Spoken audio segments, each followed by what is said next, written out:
చంద్రస్వరాన్ని ప్రాణాయామం చేస్తే చంద్రస్వరం లాక్కొని చంద్రస్వరంలో వదిలితే జయుడు జయం కలుగుతుందంట ఆ వ్యక్తికి. ఎక్కడ పోయినా చంద్రస్వరంలోనే లాక్కొని చంద్రస్వరంలోనే వదిలితే చంద్రస్వరాన్నే మనం సాధన చేస్తే ఆ వ్యక్తికి జయం కలుగుతుంది ఎక్కడ పోయినా. సూర్యస్వరమే లాక్కొని సూర్యస్వరం వదిలినప్పుడు విజయుడు, విజయం, జయము, విజయం. అంటే జయము కంటే విజయం గొప్పది. అందువల్ల ఈ రెండు సహస్రారం వైకుంఠం అయితే, మన ఆత్మ నారాయణుడైతే, శ్రీ మహావిష్ణువు అయితే మన ఆత్మ. ఈ ద్వారపాలకులు వీళ్ళిద్దరు. వీడు ఎంట్రన్స్ ద్వారపాలు జయ విజయులు. ఇది రాజేశ్వరి, ఇది రాజ. అంటే ఇక్కడ రాజు అయితే రాజేశ్వరుడు, రాజులకి రాజు సూర్యస్వరం. చంద్రస్వరంలోనే ప్రాణాయామం చేస్తే రాజు అవుతాడు. అంటే అందరికి మీద జ్ఞానవంతుడు, శక్తివంతుడు అవుతాడు. అందరి మీద ఉండే లౌకికంలో, మన గ్రామంలో, మన వీధిలో, మన ఇంట్లో, మన జిల్లాలో అట్లా ఒక రాజుకు ఉండే శక్తి సామర్థ్యాలు వస్తాయి. ఎడమ ముక్కులోని ప్రాణాయామం చేస్తే. కుడి ముక్కులో చేస్తే రాజరాజేశ్వరుడు. అంటే కొంతమంది రాజులకి పెద్ద అవుతాడు, నాయకుడు అవుతాడు. రాజులకే లీడర్, చక్రవర్తి అవుతాడు. చక్రవర్తి అవుతాడు. అందువల్ల రాజేశ్వరి. మనం ఈ రెండు చేస్తే, అనులోమ వినులోమ చేస్తే రెండు ఉంటాయి మనకి. రాజరాజేశ్వరుడు స్థితి వస్తుంది. అందుకని అక్కడ రాజరాజేశ్వరుడు అని ఆయన ఎందుకు పలికాడంటే, అంగదుడు రాయబారంలో రాజరాజేశ్వరుడు, రాజశేఖరుడు, రాజుల్లో ఉత్తముడు, రాజుల్లో ఉత్తమోత్తముడు, రాజులకి రాజు. అంటే అక్కడ రాజరాజేశ్వరుడు అని చెప్పాడు కదా, వాళ్ళే పదే పదే చెప్పాడు. ఆయన అడవుల్లో ఉన్నాడు అనుకుంటున్నాం కాన, ఆయన అడవుల్లో ఉన్నా కూడా ఆయన రాజరాజేశ్వరుడు. రాజ్యాలు ఇచ్చగలిగిన శక్తి ఉంది, రాజులకి రాజ్యాలు ఇచ్చే శక్తి ఉందని చెప్తాడు ఆయన. అది ఎప్పుడు అహంకారం తలకెక్కినప్పుడు వాడు వ్యామోహాలు, కోరికలు, వ్యామోహం, పదవి వ్యామోహం, ధన వ్యామోహం ఇవన్నీ ఉన్న వ్యక్తికి అహంకారం, డబ్బు, మదం, ధనమదాంధులు కబ్బున యోగ విద్య అన్నాడు వేమన. ధనమదాంధులు కబ్బున యోగ విద్య. యోగ విద్య ధనమదాంధులకి అబ్బదు, వాళ్ళు చేయలేరు సాధన. వాళ్ళు వ్యాపారాలు, ఉద్యోగాలు, పెద్ద పెద్ద పదవులు ఉన్నప్పుడు వాళ్ళకి అది అబ్బదు. కోటికి ఒకడు, లక్షకి ఒకడు, నూటికి ఒకడు అన్నట్టు ఈ సాధకుల్లో కూడా ధ్యానం చేసే వాళ్ళందరికీ ఇది అబ్బదు. శ్రీ విద్య, చక్రాలు, ప్రాణాయామం, ఎడా పింగళనాలు ఇవన్నీ ధ్యానం చేసే వాళ్ళందరికీ అర్థం కాదు. వాళ్ళల్లో నన్ను గురించి తెలుసుకునేదానికి ప్రయత్నించినటువంటి 1000 మందిలో ఒకడికే నేను అర్థం అవుతాను, నన్ను గురించి తెలుస్తుంది అంట. అట్లా దీంట్లో మనకి రాజరాజేశ్వరుడు, రెండు స్వరాలు సమస్వరం చేస్తే రాజరాజేశ్వరుడు అయ్యాడు. మరి అంగదుడు చెప్పాడు సభలో. అంగదుడు రిటర్న్ తిరిగిపోయేటప్పుడే ఆ కిరీటాన్ని ఎత్తుకొని పోతాడు. ఇవద్దే రావణాసురుడు కిరీటం ఎత్తుకొని పోయి మళ్ళీ అక్కడ అతనికి పెట్టేస్తాడు, విభీషణుడికి పెట్టేస్తాడు. అంటే అప్పుడు రాజ్యాన్ని ప్రసాదించాడు కదా విభీషణుడు. అట్లా అందువల్ల రాజ్యాలను ఇచ్చేది, ఒక రాజుని చేసే శక్తి ఎవరికి ఉందంటే ఈ సాధకులకి ఉంది. ఒక సంకల్పం, మనం ఏమనుకుంటే అది జరగదు. మనం ఏమనుకుంటే అది జరగదు. అంటే ఆ సాధన ఆ స్థితిలో కానీ ఉంటే, అరుణకాంతిలో ఉంటే శరీరం సంవత్సరం ఎప్పుడు నాభికి చేస్తూ ఉంటే ఆ వ్యక్తి ఇదిగో ఈ 10 మంది ఎమ్మెల్యేలు గెలాలని గెలాలి. నేనేమనుకుంటే అదే జరిగేది కడపలో గతంలో. నేను ఏమనుకుంటే ఈ జిల్లా ఇట్ట ఆ జిల్లా అట్ట అంతే, ఇంక మళ్ళీ తిరిగి ఉండేది. అది మహిమ. ఈ మహిమలన్నీ నేను అనుభవించి మీకు చెప్తున్నా. ఇది ఊరికే ధ్యానం చేసుకుంటూ మూల కూర్చొని ఇంట్లో ఉండేది కాదు. ఈ విద్య సమస్వరం కానీ అనులోమం, ఈ శ్రీరామ విద్య అనేది సాక్షాత్తు ఆ శ్రీరాముడు ఆ రోజు దశరథుడి కొడుకు ఈ విద్యను చేస్తే, ఒక రాజు కొడుకు ఆయన కూడా ఈ విద్యను చేశాడు విశ్వామిత్రుడి కాడ. ఆయన ఇవన్నీ ఆత్మజ్ఞానం అంతా పొందాడు వశిష్ఠుల వారి దగ్గర చిన్న వయసులోనే. ఎంతో ఆత్మజ్ఞానం పొంది తర్వాత విశ్వామిత్రుడి కాడ బల అతి బల, చంద్రస్వరం ఆడిస్తే బలం వస్తుంది శరీరానికి, సూర్యస్వరం ఆడిస్తే ఇంకా అతి బల, ఇంకా పవర్ ఎక్కువ. అందుకని జయ విజయులు, రాజేశ్వరుడు రాజు అవుతాడు, రాజరాజేశ్వరుడు అవుతాడు. అట్లా మొత్తం మనలో ఉండే దేవతలంతా శ్రీ దేవతలు ఎడమ ముక్కులో లాగి, ఎడమ ముక్కులో మనం సహస్రారాన్ని చేస్తే రాజరాజేశ్వరి. ఇప్పుడు ఎందుకంటే ఆమె కింద పైన త్రిపుర సుందరిగా ఉంది కాబట్టి ఎడమ ముక్కుతో తీసుకోవాలి. విశ్వేశ్వరుడు అంటే కిందకేం లేదు, పైన సహస్రారంలోనూ ఉంది. అందుకని విశ్వేశ్వరుడు కుడి ముక్కు సహస్రారం. దానికంటే ముందు సర్వసిద్ధి ప్రదా చక్రంలో కామేశ్వరి, కోరికలు తీర్చే తల్లి. కామేశ్వరుడు ఇంకా ఇంకా దాని మీద పవర్ఫుల్ కామేశ్వరుడు. ఇంకా ముందు సర్వరోగహార చక్రంలో రోగాల నుంచి ముక్తి పొందేదానికి అక్కడ పరమేశ్వరుడు అని చెప్పుకోవచ్చు. ఇంకా తేడా ఆజ్ఞాచక్రంలో ఇది భూచరి, కేచరి, శాంభవి. కొంచెం పైకి సాధన చేస్తే పైన మహేశ్వరి ఎడమ ముక్కులో లాగితే, ఈమె లాగితే మహేశ్వరి. అంటే ఇప్పుడు ఇంద్రుడు అయితే మనసు ఉంటే పైకి జ్ఞానంలో పైకి పోయినప్పుడు మహేంద్రుడు అవుతాడు. ఆయన కూడా ఉన్నత శ్రేణి శక్తులు వస్తాయి, పవర్ వస్తుంది.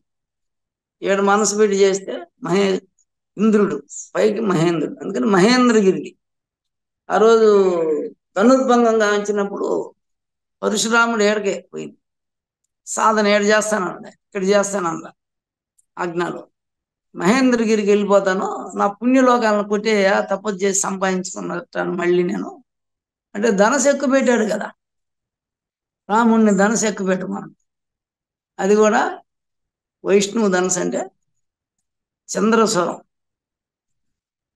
చంద్రస్వరంతో లాగి సూర్యస్వరంలో ప్రాక్టికల్. అదే నాభిలో మనసు పెట్టి చంద్రస్వరంతో చేస్తే అక్కడ అగ్ని పుట్టినప్పుడు అగ్ని రిలీజ్ అయిపోద్ది. ఆయన ఎక్కువ పెట్టమన్నాడు కాబట్టి పెట్టాడు. అది ఏడకు వదలాలి ఇది అని అంటే సంధించినాను ధనస్సుని, సంధించినాక ఎక్కడికి వదలాలి అది రిలీజ్ అయిపోద్ది. ప్రొడ్యూస్ అయింది సుదర్శన చక్రం అంటే అప్పుడు నా పుణ్యలోకాలు కొట్టింది ఆయన మహేంద్రగిరి. మళ్ళీ ఆంజనేయులు కూడా ఈ మహేంద్రగిరి నుంచి జంప్ చేస్తాడు మూలాధారాన్ని. శ్వాస మనసు అక్కడి నుంచి ఎగిరి మూలాధారాన్ని. అందుకని ఇక్కడ ఒల్లి దేవసేన ఆజ్ఞాచక్రం ఎడమ ముక్కులలో అయితే లౌకికంలో కొంత లౌకికంలో భోగం యోగం ఉంటుంది. ఈ మొత్తం జ్ఞానమే దేవసేన, దేవతలకి అధిపతి ఆమె ఒల్లి దేవసేన. ఎడమ ముక్కు కంఠంలో భువనేశ్వరి, ఈ ఆకాశతత్వం భువనేశ్వరి. కుడి ముక్కు సదాశివుడు. ఎప్పుడు ఇక్కడ జీవుడు ఉంటాడు, సదాశివుడు అంటారు. ఈ స్వరం హృదయ కమలాన్ని చేసినప్పుడు ఎడమ ముక్కు పార్వతి, శివపార్వతి. శివుడు కుడి ముక్కుడు, ఈశ్వరుడు. అంటే పార్వతి అంటే కొండకి ఐస్ మంచు కొండ. హిమవత్ పుత్రిక, హిమవంతుడికి ఏం పుడుతుంది? చల్లటి గాలి పార్వతి. అందుకని హృదయ కమలంలో శ్రీంబీజం జలతత్వం కాబట్టి హృదయ కమలం. చంద్రస్వరంలో పార్వతి. ఇక్కడ వచ్చి ఈశ్వరుడు అనొచ్చు. మణిపూరకంలో చంద్రస్వరం జలతత్వం, మణిపూరకానికి లక్ష్మి. సూర్యస్వరం నారాయణుడు, లక్ష్మీనారాయణ. నాభి స్వాదిష్టాన చక్రం, జలంతో జలం కలిస్తే సరస్సు కాదు బ్రహ్మ. మనసు, జలంతో జలం కలిస్తే మనసు. కుడి ముక్కు జలంతో అగ్ని కలిస్తే వాక్ సరస్సు. మూలాధారంలో శక్తి, క్రియాశక్తి. శక్తి గణపతి, గణపతి అనొచ్చు, శక్తి క్రియాశక్తి. సౌహ బీజం. సౌహు చంద్ర స్వరంతో ప్రారంభిస్తే సౌహు, సూర్య స్వరంతో ప్రారంభిస్తే సౌహ. లేదు రెండు స్వరాలు కలిపి చేసినా కూడా సౌహ వస్తుంది. అంటే అగ్నితత్వం వస్తుంది, అరుణకాంతి. అందుకే సౌహ రెండు స్వరాలు. ఈ రెండు సిద్ధి ఎడముక్కులో లాగినప్పుడు సిద్ధి అనుకున్నాయని కదా. సూర్యస్వరం చేసినప్పుడు బుద్ధి కూడా వస్తుంది. రెండు చేస్తే సిద్ధి బుద్ధి కళ్యాణం రెండు ఉంటాయి. అందుకని రెండు స్వరాలు చేస్తే రాజరాజేశ్వరి. పురుషుడైన స్త్రీ అయినా, పురుషుడైన రాజరాజేశ్వరుడు, రాజరాజేశ్వరి. సమస్వరంలో మొత్తం రెండు ఉంటాయి. డిజైర్ ఉదయాన్నే 6 గంటలకి ఏ సూర్యకాంతి ఉంటుందో వాళ్ళకి ఇంద్రియాల స్వాధీనంలోకి వస్తాయి. అరుణాం కరుణాం తరంగితాక్షం ధృతపాశాంకుశ పుష్పబాణహస్తం. ఈ మనసు, బుద్ధి, కోరికలు, వ్యామోహాలు ఇవన్నీ స్వాధీనంలోకి వస్తాయి. బంధుప్రీతి, బాహ్యమైనటువంటి అట్రాక్షన్, చిరుగ్గడ, తీపి, బంధుప్రీతి ఇవన్నీ మన స్వాధీనంలోకి వస్తాయి. ఎవరు చేస్తే వాడు. అంటే మనిషిగా పుట్టి ఈశ్వరుడు మొదట ఆదియోగి అయ్యారు. ఫస్ట్ ఆయన తపస్సు చేశారు. ఎవరైనా ఇటు ఉత్తరం కింద చక్రాల్లో నుంచి ధ్యానం చేస్తే పై చక్రాలు పోతే ఉత్తరం ఇది హిమాలయాస్లో. నువ్వు ఎక్కడైనా ఆజ్ఞా చక్రం నుంచి సహస్రారంలోకి మనసు పెట్టి తపస్సు చేస్తే నువ్వు హిమాలయాస్లో ఉన్నట్టే లెక్క. శరీరంతో సంబంధం లేదు. శరీరం ఆడకు దేశపోయి ఆడ ఊరికే ఏదో తిని తిరుగుతుంటే వాడు హిమాలయాల్లో ఉన్నట్టు కాదు. నువ్వు ఎక్కడ ఏ జిల్లాలో ఏ రాష్ట్రంలో దక్షిణాదిలో నువ్వు ఏడైనా ఉండు, ఇంట్లో ఉండు, ఈదిలో ఉండు, బయట ఉండు, అడవిలో ఉండు, ఆశ్రమంలో ఉండు, నీ మనసు ఆడుంటే నువ్వు ఆడినట్టు. నువ్వు ఆజ్ఞాచక్రం మీద ధ్యానం చేసావు అనుకో, సహస్రారం వరకు అది లోపల ఎక్కడ చేసినా ఆ వ్యక్తి హిమాలయాస్లో ఉన్నట్టు. అంటే ఈశ్వరుడితో ఉపవాసం. అంటే వేరొక మూడో నేత్రం ఉపవాసము. అంటే మూడోది. ఈ రెండు కాకుండా మూడో కన్ను ఆజ్ఞాచక్రం. ఉపవాసం అన్నం తినకుండా ఉండేది ఉపవాసం కాదు. శరీరాన్ని కొడితే, పుట్టను కొడితే పాము చావదు. మనం ప్రాణాయామం చేస్తేనే పామును పట్టుకోగలం. అందువల్ల మనం హిమాలయాస్ పోయి ఆడేదో మాటలు పెట్టుకొని వ్యవహారాలు చేస్తా, పుస్తకాలు చదువుతా, వాళ్ళు వెళ్తూ మేము హిమాలయాస్లో ఉంటే ఆడ హిమాలయాల్లో ఉన్నా కూడా శారీరకంగా మనసు ఆ పరమాత్మ యందు లేకపోతే వేస్ట్. అట్లా కూడా కొంతమంది ఇంట్లో తగులు వేసుకొని ఏదన్నా ఇబ్బందులు జరిగో, కొంతమంది వాళ్ళ పూర్వజన సుకృతంతో ధ్యానం చేయాలని వైరాగ్యంతో అట్లా ఎవరో ఒకడు పోతాడు వదిలిపెట్టి హిమాలయాస్. తపస్సు చేయాలని కొంతమంది భక్తితో కొంతమంది వెళ్తారు. ఆడ కొన్నేళ్ళు ఉన్నాక వాళ్ళు మళ్ళీ రిటర్న్ వచ్చేస్తారు. అక్కడ ఏంటంటే ధ్యానం చేసేదానికి త్వరగా అగ్ని పెరగదు. ఇప్పుడు నేను ఏసీ వేసుకొని చూస్తున్నా, ఉదయానికి ఒళ్ళంతా దగదగ మండుతుంది. ఆ ఏసీలో పండుకుంటే 2 స్వరాలు ఆడినప్పుడు అగ్ని పెరుగుతుంది. ఎట్లా ఉందంటే ఒక ఒళ్ళంతా దగదగ అరుణ కాంతితో ఉదయాన్నే నేను 6కు లేచిన ఏం లేదు, తట్టుకునేటట్టు లేదు, అంత సెగ ఉంది ఒళ్ళంతా. అప్పుడు ఇది చేయకూడదు ప్రాణాయామం. రాత్రి అంతా జరిగింది, సంవత్సరమే జరిగింది రాత్రి అంతా అని కొద్దిగా ఆగాను. ఆగి నీళ్లు తాగి కొంచెం స్థిమితంగా వచ్చా. అంటే ఇంకా అది అదే ఎక్కువ అయిపోయినప్పుడు ఇంకా దాన్ని ఎట్లా చేస్తాం? అక్కడ ఏం ఉండదు, ఇంకా మనసు ఉండదు, చేసే స్థితి ఉండదు. రాత్రి సంవత్సరంలో పోయినా, సహస్రాలలో పోయినా, శ్వాస లేని స్థితిలో పోయినా అది మనం అమనస్క స్థితి, సమాధి, పరబ్రహ్మ. ఏదో తక్కువ 2000 3000 ఆడింది అనుకోండి శ్వాస రాత్రి, అది కూడా పరాలు ఆడింది అనుకోండి, ఇవన్నీ ఇంద్రియాలన్నీ పడిపోతాయి. లేచి గబగబా మనం ఏ కార్యక్రమం చేయలేం. శ్వాస ఆడితే మళ్ళీ ఏదైనా చేయగలం. అట్లా ఇది ఆ స్థితిలో పోయి మళ్ళీ ఇవన్నీ చేయాలంటే చాలా కష్టం. వైరాగ్యం ఉంటుంది, ఇదంతా వద్దు, ఇదేం లేదు అని కూడా. అందువల్ల పరబ్రహ్మ స్థితిలో ఎవరు ఉండరు, ఎవరు ఏ అటాచ్మెంట్ ఉండదు, డిటాచ్ అంటే ఏం లేదు. ఇదంతా పుడుతుంటారు, పెరుగుతుంటారు, నశిస్తాం. ప్రతి ఒక్కడు పుడతాడు, పెరుగుతాడు, నశిస్తాడు. వాడు దేంతో ఇంద్రియ సుఖాలతో బతుకుతాడు, నశిస్తాడు. వాడేం జ్ఞానం కావాలా, తపస్సు చేయాలా, నేను భక్తి చేయాలా, నేను అమ్మవారిని ఆరాధించాలా, మంత్రాలు చేయాలా, పారాయణ చేయాలా, పురాణాలు తెలుసుకోవాలా అనే రీసెర్చ్ ఇది ఉంటుంది. వ్యాపారాలు ఉంటాయి, ఉద్యోగాలు ఉంటాయి.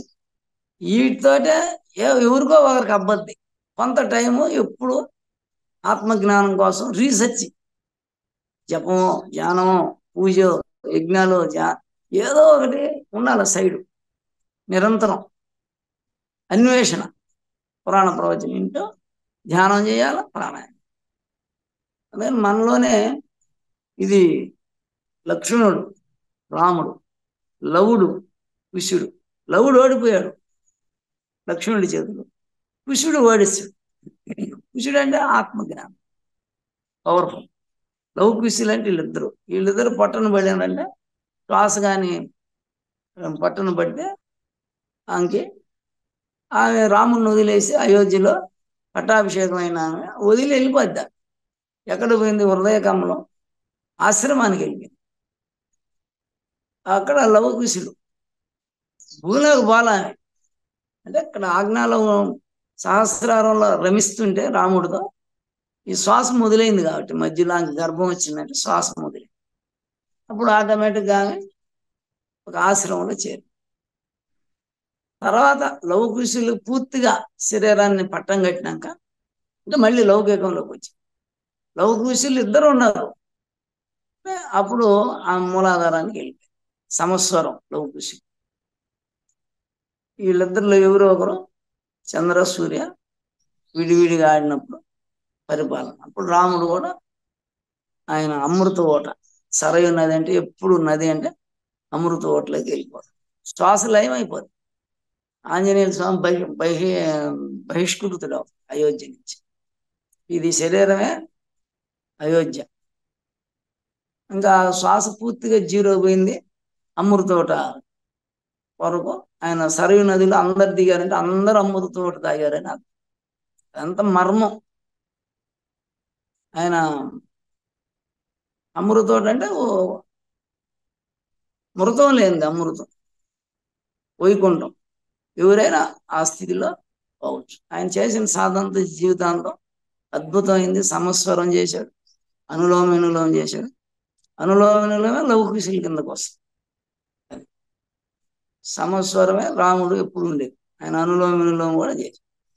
అప్పుడు ఎప్పుడైతే పూర్తిగా హ్యాండ్ ఓవర్ అయిపోతుందో భూదేవి, సీతమ్మ, మూలాదాది భూమిలోకి వెళ్ళిపోయినాక ఆయన మళ్ళీ కొంతకాలం అమృతోట సరయుని. ఓం శాంతి, ఓం శాంతి, ఓం శాంతి.